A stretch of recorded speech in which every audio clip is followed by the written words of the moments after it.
cimetière saccagé. Entre 20 et 50 tombes ont été abîmées. Les dégâts sont assez importants. La tombe du général de Gaulle a été vandalisée. 43 tombes dégradées. Les faits de vandalisme se sont déroulés le week-end dernier au cimetière de Un Croix-Ponts. lieu saint qui attise les convoitises. Plusieurs congrégations se disputent la souveraineté, parfois dans la violence. Oui, bien sûr, on va tous crever, chérie, c'est le principe. Enfin, Bonjour le monde, j'espère que vous allez bien. On se retrouve enfin sur une nouvelle vidéo pour le thème d'Halloween. Le sujet du jour sera: est-ce qu'on peut se reposer presque en paix? En effet, c'est un sujet qui m'a interpellé, voire carrément crispé lorsque j'étais allongé dans mon lit d'hôpital. Pour comprendre de quoi je vous parle, n'hésitez pas à aller voir la vidéo précédente, ça vous aidera à y voir plus clair. D'ailleurs, j'aimerais vous remercier pour tous vos retours, ça m'a vraiment fait plaisir. Et pensez à vous abonner, ça aide aussi. Bon, en gros, vous êtes-vous déjà posé la question: que désirez-vous que l'on fasse de votre carcasse après votre trépas? Je sais, c'est un peu glauque. Mais bon, on a tout de même réussi à créer les Darwin Awards, c'est-à-dire ceux qui saluent les morts accidentelles les plus spectaculaires. Et à côté de ça, on n'a toujours pas réussi à trouver la formule pour la vie éternelle. N'oublions pas que la mort reste un élément que l'on célèbre en permanence. On a même réussi à inscrire des dates au patrimoine immatériel de l'UNESCO pour célébrer la mort. Pour ne reprendre que certains événements propres à notre culture, je pourrais vous citer la Toussaint, Halloween, El Día de los Muertos qui se passe au Mexique, sans oublier les folklores plus éloignés et moins connus, comme en Chine le Qing Ming qui se déroule en avril, au Népal le Gejatra appelé aussi la fête des vaches, en Corée le Chuseok, au Japon le Obon, en Indonésie le Manen, il y a aussi le Samain, le Walpurgis, le Famaidana, ainsi que ceux que je ne prendrai pas le temps de citer. Quelles sont donc les possibilités qui s'offrent à nous après notre mort? On pourrait bien sûr se faire enterrer et prendre ainsi le risque de se faire déterrer ou déloger pour n'importe quelle raison. Est-ce que vous connaissez par exemple l'histoire de la rue d'Enfer à Paris? Le 17 décembre 1774, la rue d'Enfer à Paris s'effondre sur plus de 300 mètres devant les yeux médusés des riverains, rappelant ainsi aux Parisiens que la ville a été construite sur des carrières exploitées depuis l'époque romaine, créant de la sorte une immense terre militaire sur leurs pieds. Les autorités ont dû remédier au problème en utilisant une ressource à disposition depuis des siècles et à moindre coût, c'est-à-dire les squelettes des morts. C'est donc plus de 300 cimetières qui seront vidés pour remplir ces cratères et rendre ainsi le sol plus stable, créant ainsi le plus grand cimetière du monde, Paris. Du coup, vous opterez plutôt pour une incinération, en demandant à vos proches de jeter vos cendres de haut d'une falaise, dans une rivière, dans la mer, sur une pelouse ou simplement dans les chiottes, en espérant pour vous qu'il n'y a pas un membre de votre famille qui soit fan des Rolling Stones, et plus particulièrement de Keith Richards. Vous vous souvenez, c'est le guitariste qui a décidé de sniffer les cendres de son père. Bref, je suis sûr que vous aurez beaucoup d'imagination, parce que malheureusement, un jour ou l'autre, il faudra y penser.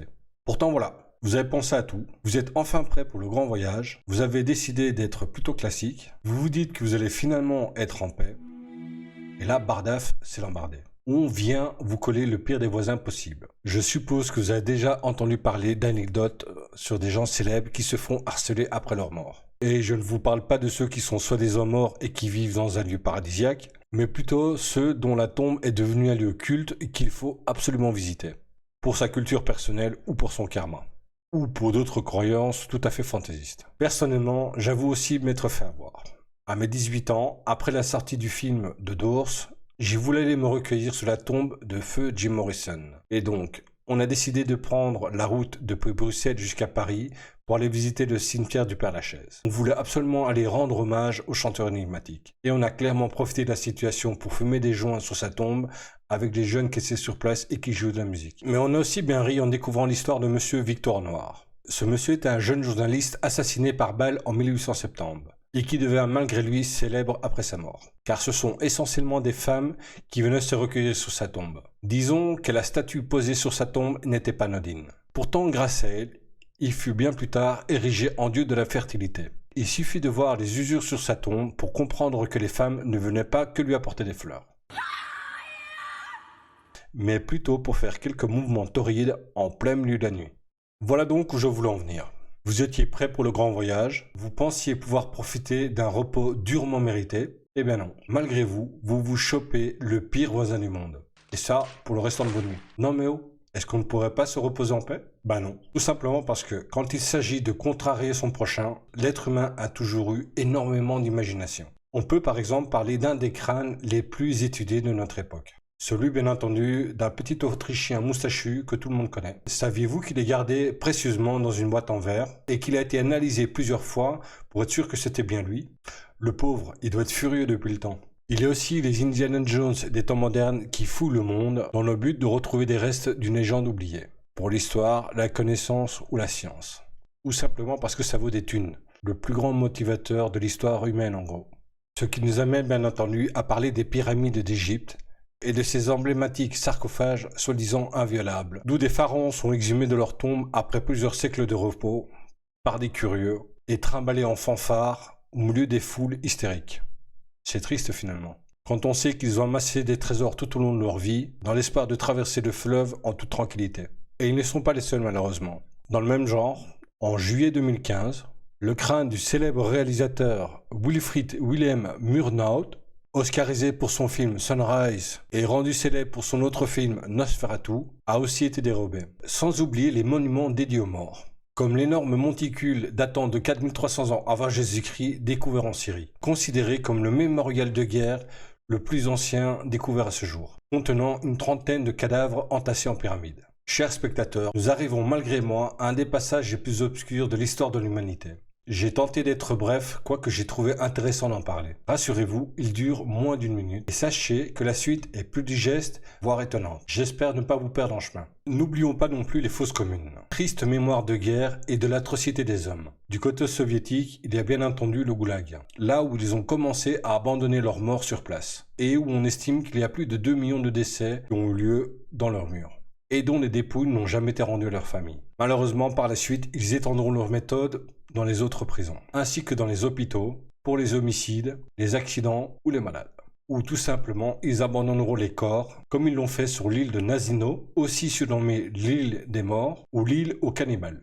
Et ce n'est qu'à partir de 1937 qu'ils se décideront à utiliser la crémation pour les corps, ce qui leur permettra en parallèle d'effacer des traces gênantes. Du côté de l'Espagne, c'est tout aussi ignoble. Quand on parle bien évidemment de la tristement célèbre fosse de Milagros, résultat de la guerre civile face au dictateur Franco. Ici, on parle de plus de 400 000 morts, essentiellement des civils et des opposants au franquisme. Quelque part, il faut dire qu'ils avaient une bonne avance sur les soviétiques, sachant qu'ils s'étaient déjà bien fait la main sur la civilisation maya en 1530. On ne peut évidemment pas oublier la crise du Rwanda qui a eu lieu en 1994, pour laquelle le mémorial du Morambi fut construite. Rappelant que cette guerre civile a emporté plus de 800 000 âmes en moins de 100 jours. Est-il encore nécessaire d'évoquer le carnage de la Seconde Guerre mondiale et de la honte des camps de concentration? Je pense pas, non. Et malheureusement, il en existe encore beaucoup. Il est difficile de tous les évoquer, surtout pour celles dont on ne connaît pas encore l'existence. Bon, j'espère que je vous ai pas tous perdu en chemin. Je vous l'avais dit en début de vidéo, l'être humain a énormément d'imagination quand il s'agit de nuire à son prochain. On va donc tenter d'adoucir un peu le sujet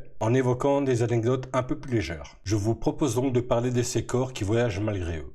On parle bien sûr des corps qui sont éparpillés à travers le monde afin que chaque culture ait son petit bout d'histoire.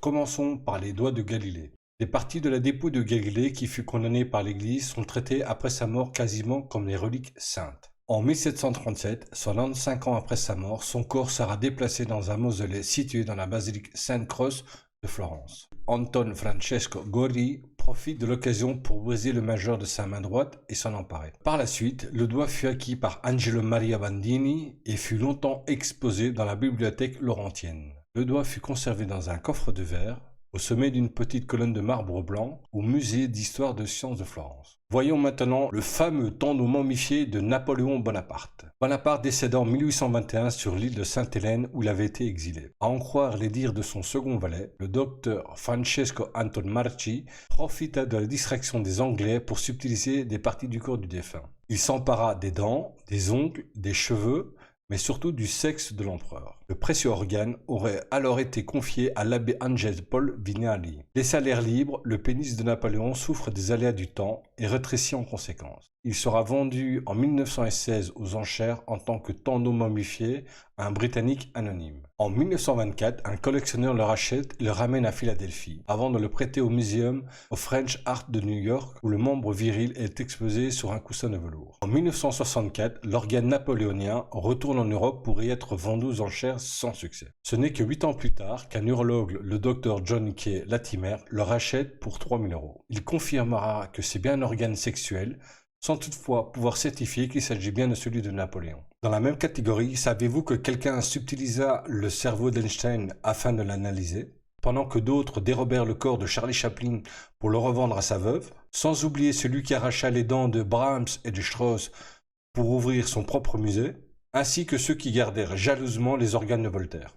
Et bien voilà, j'espère avoir réussi à vous faire voyager un tout petit peu. Et sans en avoir fait tout le tour, nous avons vu ce qui était possible d'arriver à nos dépouilles après notre mort. Et pourtant, sachez que nous ne sommes pas au bout de nos surprises. Par exemple, que de nos jours, on peut envoyer nos cendres dans l'espace, on peut aussi être cryogénisé, on pourrait même devenir ou rester collé en devenant un arbre, et ou simplement devenir aussi célèbre que Monsieur Victor Noir en devenant un mannequin plastifié connu de tous. Et finalement, pour les plus frivoles d'entre vous, sachez que vous pourrez aussi finir dans un sextoy et continuer à combler votre moitié.